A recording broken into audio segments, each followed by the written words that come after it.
정부는 긴급 고용 안정 대책에 10조 원을 추가 투입하기로 했습니다. 프리랜서와 특수고용 노동자, 무급휴직자에 대한 지원이 확대됩니다. 김성현 기자가 보도합니다. 정부가 이번에 가장 중점을 둔 지원 대상은 고용보험의 사각지대에 있는 방과 후 강사나 대리기사 등 특수고용직과 프리랜서 노동자들입니다. 매달 50만 원씩 2번 지급될 예정이던 지원금을 석 달간 3번 모두 150만 원을 지급하기로 했습니다. 지원 대상도 기존 50만 명에서 93만 명으로 2배 가까이 늘렸습니다. 무급휴직자들도 똑같은 지원을 받습니다. 석 달간 최대 150만 원을 지급하고 지원 대상도 기존 10만 명에서 32만 명으로 3배 넘게 늘리기로 했습니다.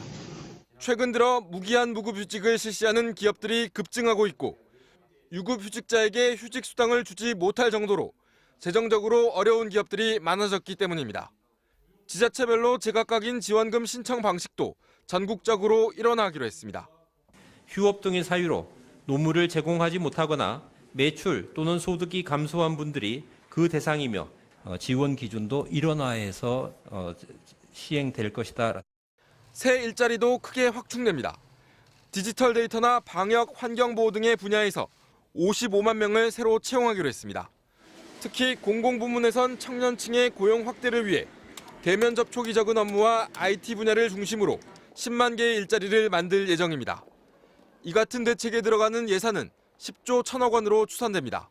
발표한 내용의 총괄 기조가 그 총고용을 유지하고 일자리를 창출하는 것으로 가는 것은 늦었지만 다행이라고 생각을 일단 해요.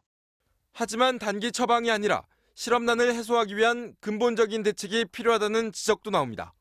노동계는 해고의 칼바람을 막기 위해 프랑스와 이탈리아처럼 한시적으로나마 해고를 금지해달라는 요구를 하고 있습니다. MBC 뉴스 김상은